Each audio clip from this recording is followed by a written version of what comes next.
السلام عليكم ورحمة الله وبركاته. إن الحمد لله رب العالمين، والصلاة والسلام على أشرف الأنبياء والمرسلين وعلى آله وأصحابه أجمعين. أما بعد، فقد قال الله سبحانه وتعالى في كلامه المجيد وفي فرقانه الحميد: قل أعوذ بالله من الشيطان الرجيم. بسم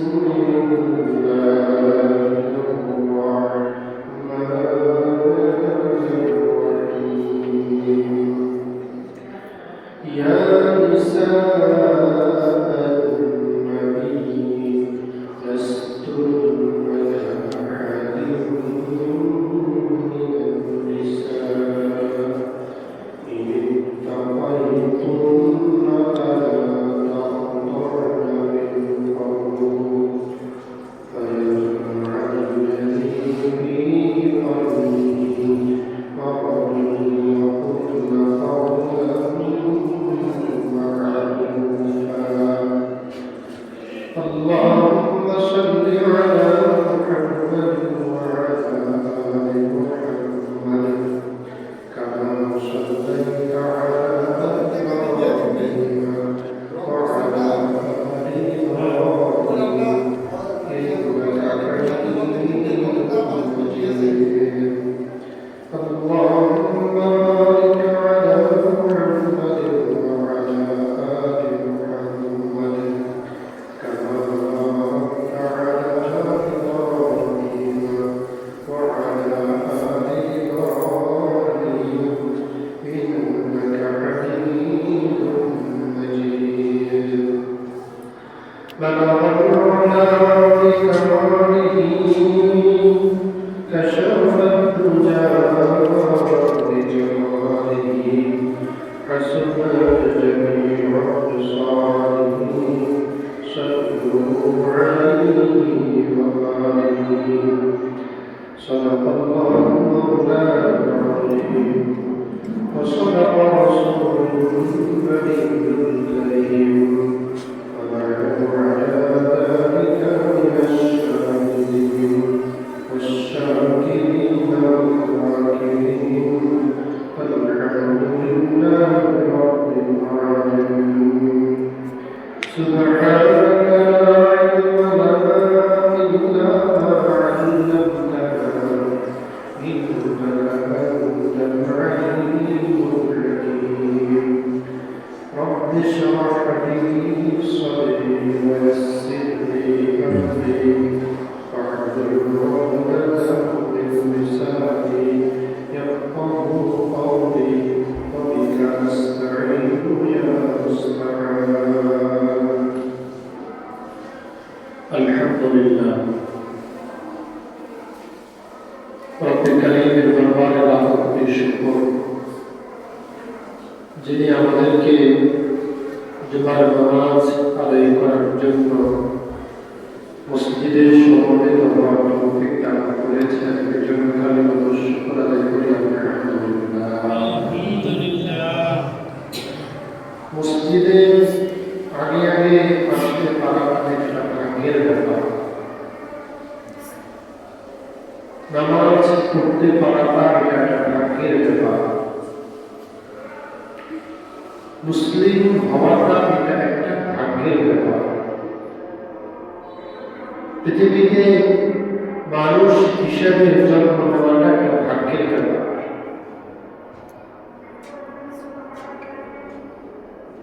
মায়ের গর্ভে যতগুলো শুক্রাণ পুরুষগুলো সম্পূর্ণ মানুষ হয় না। পৃথিবীতে যারা জন্ম নেয় সবাই মুসলমান হয় না। মুসলমানের ঘরে যারা জন্ম নেয় সবাই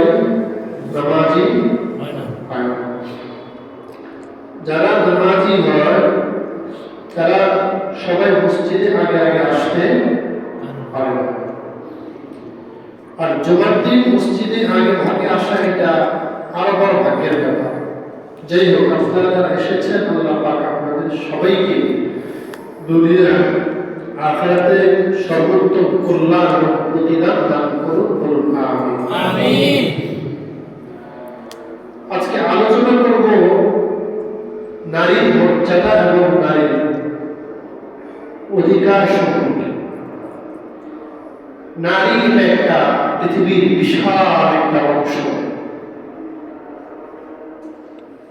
যদি অর্ধেক নর হয় আর অর্ধেক নারী। আমি একটু ব্যতিক্রম বলি, অর্ধেকের 4 ভাগের 5 ভাগের 2 ভাগ পুরুষ, 3 ভাগ নারী। কারণ পৃথিবীর জরিপে দেখা যাচ্ছে নারীদের সংখ্যা পুরুষদের তুলনায় বেশি। আর আমি অ্যানালাইসিস করে যে বিষয়টা, সেটা হচ্ছে আজকে যে আমাদের এই পৃথিবী এই পজিশন, এই পরিস্থিতিতে এসেছে, এর জন্য অর্ধেক ত্যাগ তিতিক্ষা আমি মনে করি একজন নারী। কারণ নারী যদি সৃষ্টি না হতো, তাহলে পৃথিবীতে আদম সন্তান বা আল্লাহ পাকের সৃষ্টি, মানুষ প্রজননের কোন ব্যবস্থা পৃথিবীতে ছিল না। কতটা ঠিক? নারী যদি জন্মই নারীর ঘরে, পৃথিবী আজ এই পর্যন্ত আসতে পারত না। মানুষ কিন্তু জন্ম নিত না, পৃথিবী আসতে হচ্ছে।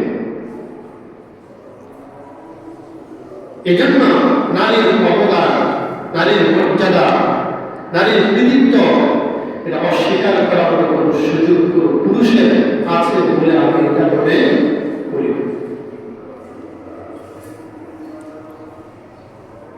কিন্তু সমস্যাটা হচ্ছে, আমি আপনাকে একটা সহজ কথার আগে আপনার কাছে একটা প্রশ্ন করি। আমরা ওলামায়ে কেরাম যারা কোরআন হাদিস রিসার্চ করেন, গবেষণা করেন, লেখাপড়া করেন, এদেরই কিন্তু সাধারণত আলেম বলা হয়, তাই? আমি একজন জিজ্ঞেস করলাম, ভাই তুমি হাফেজ? কোথায় পড়েছো? ঘরে পড়েছি। কিন্তু হাফেজ কে? আমি সূরা ফাতিহা পড়ি না। কি বলে? বলে আমি কি সূরা ফাতিহা পারি না? আমি কি সূরা ফাতিহা পড়লে কি হাফেজ? না, আমি কি সূরা ফাতিহা হাফেজ। আচ্ছা, তাতে কথার কোনো যুক্তিকতা আছে? সূরা ফাতিহা পারে না পৃথিবীতে এমন কোন মহিলা আর পুরুষ আছে যে পারে না? মানে মুসলমান পারে না? তাহলে সে হাফেজ হয়ে গেল? কোরআন পড়লেই সূরা ফাতিহা মুখস্থ করলেই হাফেজ হয়। একজন আলেম যাকে বলে, আমরা তাকে বুঝাই যে কোরআন রিসার্চ করেছে, 2-4-5 বছর লেখাপড়া করেছে, গবেষণা করেছে, মাখরাজ, সিফাত, তাজবীদ, এভরিথিং, ব্যাকরণ, নাহু, সরফ, হাদিস, কোরআন, নেগেটিভ, পজিটিভ, যার এই বিষয়ে নলেজ আছে, সেই তো একজন আলেম নাকি? আপনারা কি বলেন? এখন আমরা ওলামায়ে কেরাম যখন কোরআন হাদিস রিসার্চ করার পরে, গবেষণা করে, লেখাপড়া করার পরে আমরা কোরআন হাদিসের কথা যখন বলি, তো তখন মানুষ আমাদেরকে কি বলে? মানুষ আমাদেরকে বলে যে হুজুরদের মাথায় ঘিলু কম। হুজুরদের মাথায় ঘিলু কম। আমি বিবৃতি বলি, যারা নতুন ডাক্তার হচ্ছে এদের মাথায় ঘিলু কম, যারা নতুন ইঞ্জিনিয়ার হচ্ছে এদের মাথায় ঘিলু কম, যারা নতুন রাষ্ট্র পরিচালনা করতেছে এদের মাথায় ঘিলু কম। কেন? যারা নতুন ডাক্তার হচ্ছে, যারা ডাক্তারি শিখছে কার থেকে? বই আর আগে ডাক্তারের কাছে বই পড়ছে, আর ওনার পূর্বে যে ডাক্তার গেছে তার কাছে লেখাপড়া করছে নাকি? যারা নতুন ইঞ্জিনিয়ার হয়েছে তারা এগুলা পড়ছে কোথায়? বই পড়ছে আর ইঞ্জিনিয়ার স্যারের কাছে প্র্যাকটিস করছে। যারা রাষ্ট্র পরিচালনা নতুন করতেছে তারা শিখছে কোথায়? আগে যারা চলে গেছে আর রাষ্ট্রবিজ্ঞান সম্পর্কে বই লেখাপড়া করছে। এদের মাথায় ঘিলু কম। তাই কেন? আমি বললাম যে এরা পড়ছে হলেই ভাবে। নবীন ডাক্তার প্রবীণ ডাক্তারের কাছে পড়েছে, নবীন ইঞ্জিনিয়ার প্রবীণ ইঞ্জিনিয়ারের কাছে পড়েছে, আর নবীন রাজনীতিবিদ প্রবীণ রাজনীতিবিদের কাছে শিখেছে। তাহলে এদের মাথায় ঘিলু কম। কার কথা তো কোনো যুক্তিগত নেই। আমাদের মাথায় যে বিরোধ, এটা কি যুক্তিগত আছে? কারণ আমরা আনা বসে কোরআন শরীফ পড়ছি, হাদিস শরীফ পড়ছি, আমার উস্তাদের কাছে পড়ছি, কথা হলো তাই না? আর আমার উস্তাদ তার উস্তাদের কাছে পড়ছে, তার উস্তাদ তার উস্তাদের কাছে পড়ছে, তার উস্তাদ তার উস্তাদের কাছে পড়ছে, তার উস্তাদ তার উস্তাদের কাছে পড়ছে, পড়তে পড়তে পড়তে পড়তে এরকম পর্যায়ে যাবে একবারে নবী মুহাম্মদ রাসূলুল্লাহ সাল্লাল্লাহু আলাইহি ওয়াসাল্লাম, আর নবীর পরে আল্লাহ, এর পরে জিবরিল, মাঝখানে জিবরিলের পরে অথবা নবীর পরে সরাসরি আল্লাহই বলতে পারে, যেহেতু আল্লাহ পাক পাঠিয়েছে। তাহলে আমরা তো আমাদের মাথায় বলছেন ধুলো কম, কেন আমরা কোরআন হাদিসে যেটা আছে আমাদের কাছে সেটাই বলি, আমরা যেটা শিখেছি সেটাই বলছি।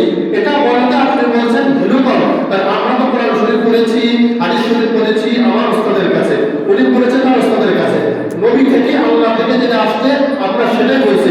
আপনি বলছেন আমাদের মাথায় ধুলো কম, আপনার কথার কোন জায়গায় গিয়ে দাঁড়াইছে? তাই কথা বলেন, আমাদের মাথায় ধুলো কম এই কথাটা বলছেন, এই কথাটা কোন জায়গায় গিয়ে দাঁড়াইছে? বুঝে থাকলে বলেন তো, আল্লাহ নবী পর্যন্ত চলে গেছে না?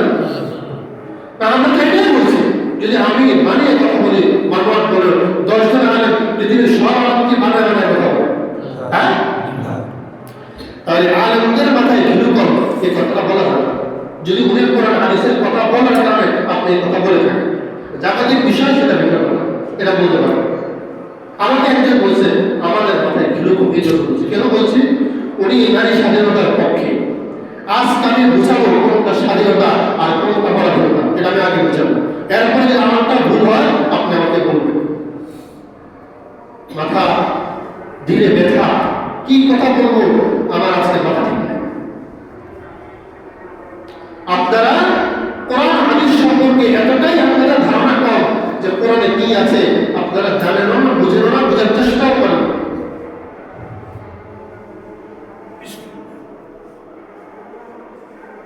এরপরে যখন আমরা বলি তো আমাদেরকে বলেন ধুলো কম, আমরা কিছু জানি না, কিছু বুঝি না, এই কথাটা আসলে কষ্টকর কথা। আমরা তো আপনাদের জন্য, আমরা কাদের জন্য? আমাদের জন্য, আমরা আপনাদের জন্য। আল্লাহ আমাদেরকে যে জ্ঞান দিয়েছেন আলেমদেরকে এটা পৌঁছানো, এটা তাদের দায়িত্ব, কর্তব্য। নবীকে আল্লাহ পাক যে জ্ঞান দিয়েছেন নবীর পৌঁছানো সেটা দায়িত্ব ছিল, উনি সে দায়িত্ব পুরোপুরি পালন করে পৃথিবী থেকে আবার তার দরবারে চলে গিয়েছে। আমরা তার থেকে যা পেয়েছি ওয়ালিশ সূত্রে এলেন, এটা আপনাদেরকে পৌঁছানো, এটা আমাদের দায়িত্ব। আমরা কাদের জন্য? যার জন্য চুরি করে সেই কয় আপনাদের জন্যই তো আমরা এগুলো বলি না, আপনার পারেন কোথায়?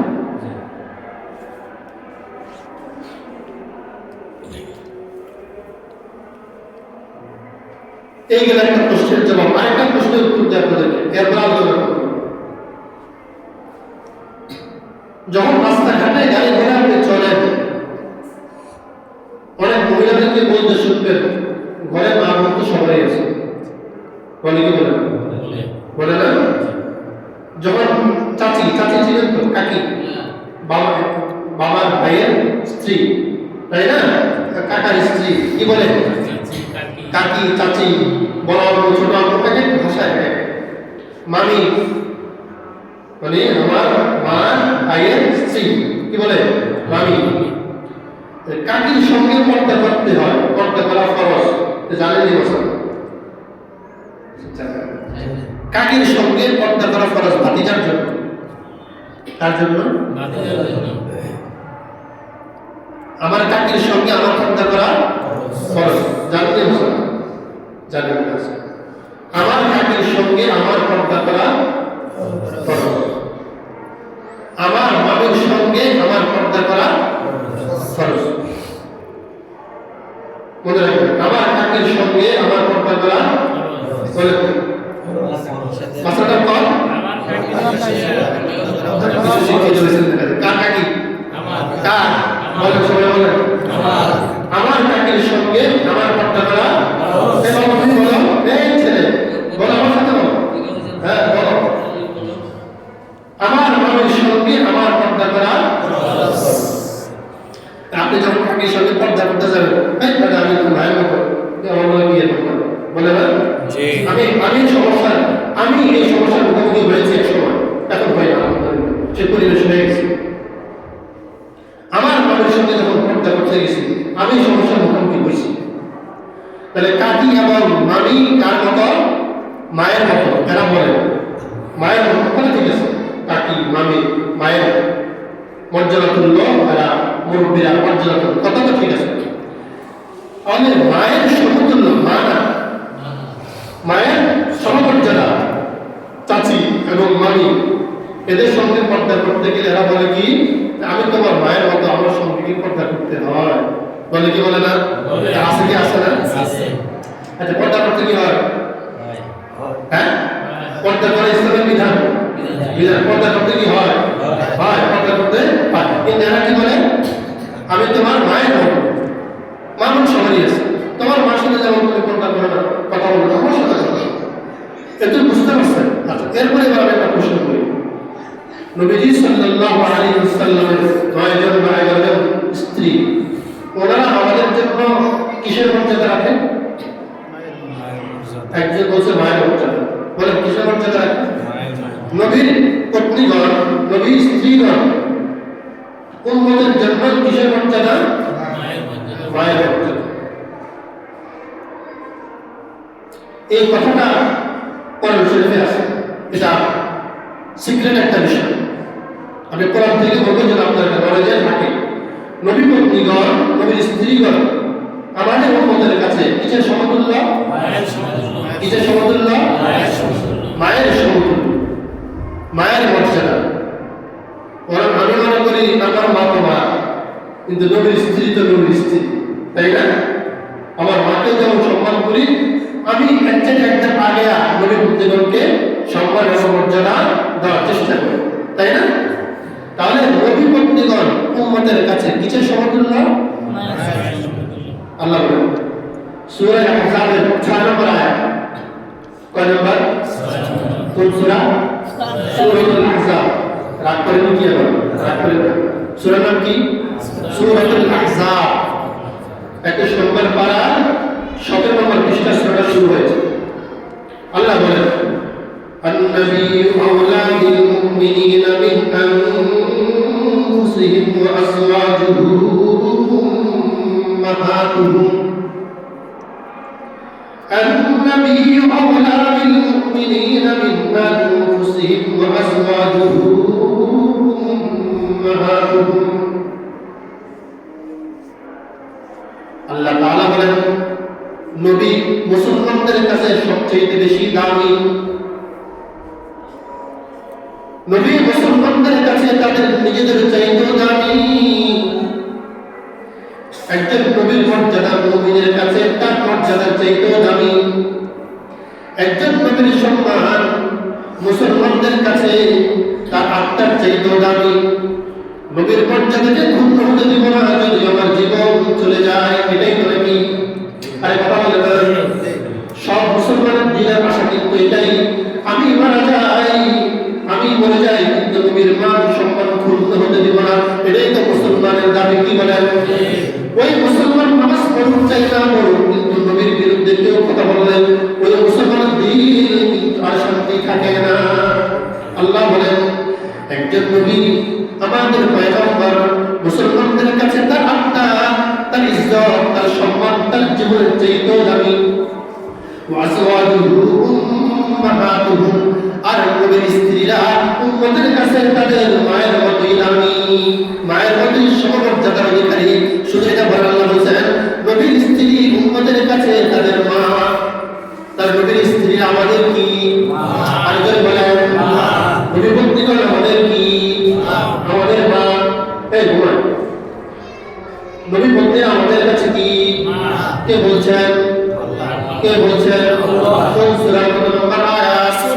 সূরা আহজাবের 6 নম্বর আয়াত। আল্লাহ বলেছেন নবী পত্নীগণ উম্মতের মা, নবী পত্নীগণ কার মা? সূরা আহজাব আয়াত নম্বর কত? 6। এবার প্রশ্ন করি, নবী পত্নীগণের সাথে সাহাবায়ে কেরাম পর্দা মেইনটেইন করেছেন কি করেন নাই? করেছেন। করছেন।